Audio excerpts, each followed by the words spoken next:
Next part भी कर लेते हैं क्वेश्चन नंबर 11 से। मैं हूं हरी सर और आप सभी बच्चे देख रहे हैं आपका अपना यूट्यूब चैनल चलो कदम बढ़ाए।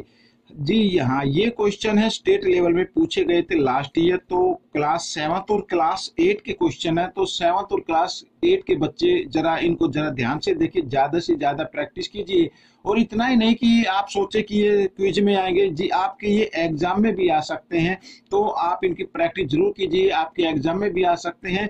और एक चीज और मैं बताना चाहता हूँ, ये मेरे पास किसी बच्चे ने क्वेश्चन भेजे हैं और मैं अगर आप आगे कभी भेजे तो उनके आंसर जरूर भेजे मेरे पास, क्योंकि सोल्व करने के बाद आंसर चेक करना होता है, ठीक है ना।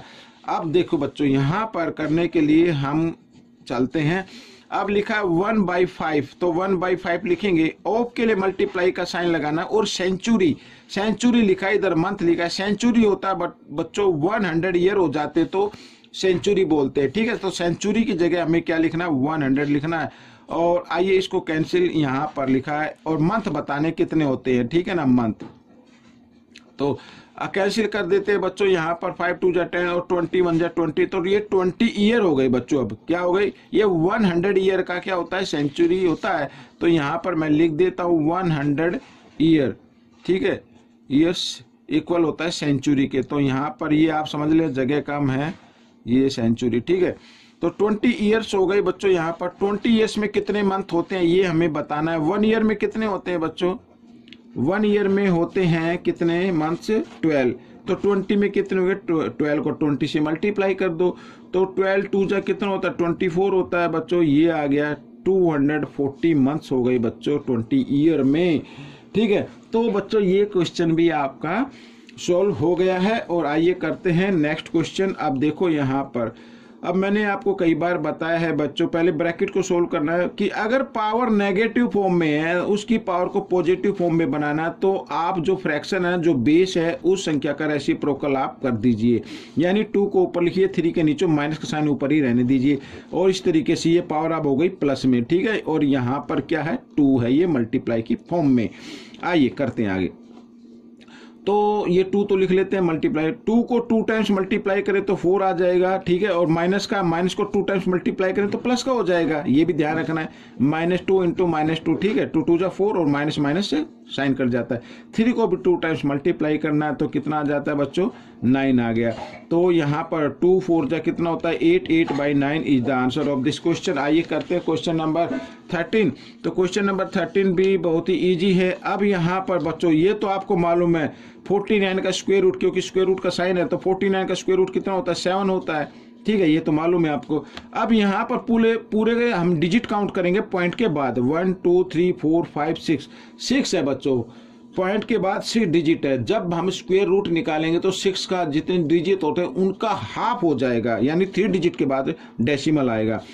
1 2 3 4 5 6 है, तो 6 का हाफ क्या होता है, 3। तो 3 के बाद हमें क्या करना है, डेसिमल लगाना, 1 2 3 इस तरीके से, ठीक है। या फिर आप बेसिक मेथड से भी आप इसको कर सकते हैं इस तरीके से।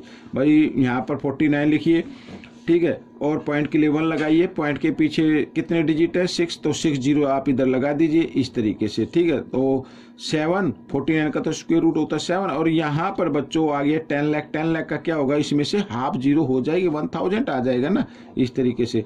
तो बच्चों अब यहाँ पर हमें अगर इसको लिखना हो तो 7, और क्योंकि इसमें 3 0 तो पीछे से 3 डिजिट के बाद आपको डेसिमल लगाना है। तो यहाँ पे तो 1 डिजिट है, तो सेकंड डिजिट के लिए 0 लगाएं, थर्ड डिजिट के लिए भी 0 लगाएं, और यहाँ पर लगा दें पॉइंट, और पॉइंट से आगे आप 0 लगा सकते, नहीं भी लगाएंगे तो भी गलत नहीं होगा। आइए करते हैं क्वेश्चन नंबर 14। तो क्वेश्चन नंबर 14 कहता है, आइए देखो इस टाइप का क्वेश्चन भी एग्जाम में पूछा जा सकता है, क्विज में भी पूछा जा सकता है। अब यहाँ पे लिखा है 3 और यहाँ पे लिखा है x², तो हम इसको x² इस तरीके से लिखेंगे, जिसको बिग ब्रैकेट में रख लेते हैं, और माइनस यहाँ पे लिख दीजिए बच्चों 2 की पावर 2 इस तरीके से, और डिवाइड करना है यहाँ पर इस तरीके से, ठीक है ना, x - 2 ऐसे। तो बच्चों देखो a² - b² किसके इक्वल होता है, यहाँ पर मैं लिख दो a + b, ठीक है, a + b और b 2 है, और a - b क्या होता है, a - b इस तरीके से, और ये डिवाइड x - 2, ठीक है। और x - 2 से x - 2 कैंसिल हो गया, ठीक है। तो आंसर क्या बचा, 3 और x + 2, ये आपका आंसर आ गया। क्वेश्चन नंबर 15 क्या कहता है, देखो क्वेश्चन नंबर 15 कहता है 125%। तो 125% का मतलब होता है उसके बाय में आप 100 लगा दीजिए, ऑफ के लिए मल्टीप्लाई का साइन लगा दीजिए और यहाँ पर 44 कर दीजिए। ठीक है, बहुत ही आसान है। अब आप इसको 25 से इसको कैंसिल कर सकते हैं। 25 4 जा 100 होता है और 25 5 जा 125 होता है। 4 से इधर कैंसिल कर दीजिए, 4 1 जा 4 4 1 जा 4, तो 11 इंटू 5 11 5 जा कितना होता है 55 होता है। तो बच्चों ये आपका आंसर आ गया। ठीक है, अब क्वेश्चन नंबर 16 देख लेते हैं। ये रहा आपके सामने क्वेश्चन नंबर 16 बच्चों। तो क्वेश्चन नंबर 16 करने के लिए देखो बच्चों किस तरीके से करना है, बहुत ही इजी क्वेश्चन है ये भी। तो बच्चों देखो किस तरीके से करना है, ये क्वेश्चन बहुत ही आसान है।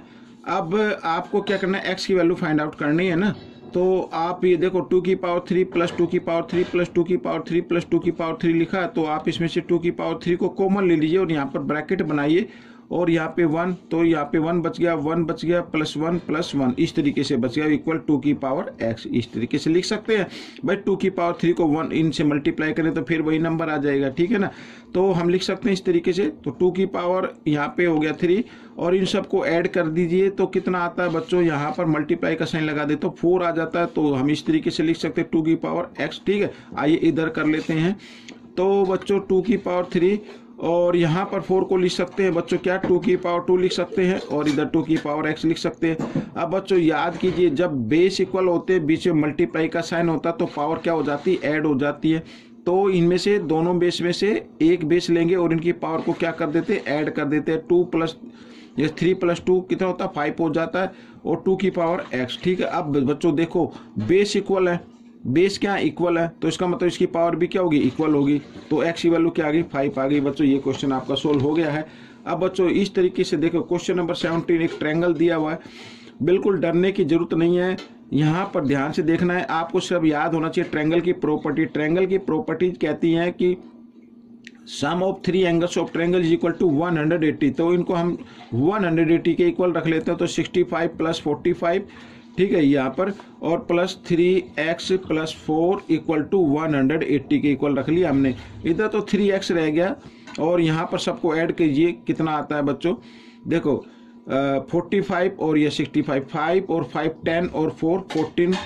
ठीक है, कैरी यहाँ पे प्लस का साइन मैं लगा लेता हूँ, कैरी 1 आ गया और 6 और 4 10 और 1 11 इस तरीके से। ठीक है, यहाँ पर ये कर दीजिए। अब इधर कर लेते हैं थोड़ा सा। तो 3x इक्वल 180, 114 इधर प्लस में, इधर आकर ये माइनस में आ जाएगा। ये मैंने माइनस में लिख दिया है, ये इधर मैं बना देता हूँ इस तरीके से। तो 3x इक्वल x की वैल्यू फाइंड आउट करनी है।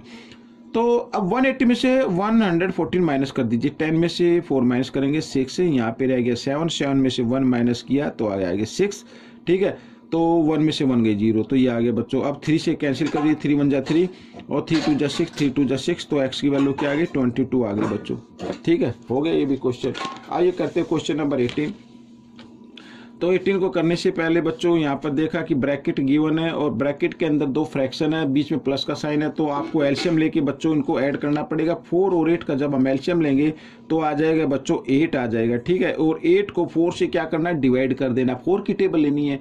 तो 4 2 जा, तो 2 को 1 से मल्टीप्लाई कर दे, 2 1 जा 2 इस तरीके से। ठीक है, अब क्योंकि यहाँ पर सेकंड नंबर का जो डिनोमिनेटर है और जो एलसीएम हो तो सेम है, तो न्यूमेटर को यूं लिख दीजिए। ठीक है, और यहाँ पर इंटू 8 इस तरीके से। तो 8 से 8 कैंसिल हो गया बच्चों और 3 प्लस 2 कितना हो गया 5। तो 5 is the answer of this question. आइए करते हैं ना आगे। क्वेश्चन नंबर 19 क्या कहता है, देखो बहुत ईजी है। यहाँ पर ये भी 5x इक्वल, यहाँ पर देखो ये नंबर लिखे हुए हैं। तो ए स्क्वेयर माइनस बी स्क्वेयर वाला फॉर्मूला आप इसमें अप्लाई करेंगे, ए स्क्वेयर माइनस बी स्क्वेयर वाला। ठीक है, क्या होता है ए प्लस बी और a माइनस बी। ठीक है, इस तरीके से। तो आइए करते हैं a प्लस बी यानी 29 प्लस 24 इस तरीके से, और माइनस भी कर देते 29। ठीक है, माइनस 24 इस तरीके से।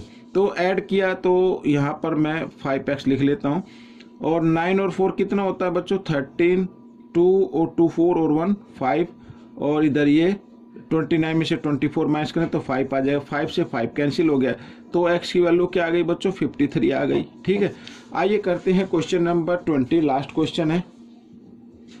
प्रोबेबिलिटी फाइंड आउट करनी है ऑफ गेटिंग एस यानी ये जो नंबर लिखा हुआ है स्टैटिस्टिक, ठीक है, तो इसमें एस की प्रोबेबिलिटी फाइंड आउट करनी है। बच्चों एक चीज ध्यान रखनी है, जो टोटल नंबर होते हैं वो नीचे लिखना। टोटल नंबर काउंट करो 1 2 3 4 5 6 7 8 9 10, 10 को नीचे लिखेंगे और एस कितने टाइम्स है उसको ऊपर लिखेंगे 1 2 3, 3 ऊपर लिख दीजिए, ठीक है। तो ये आपका आंसर बन गया बच्चों।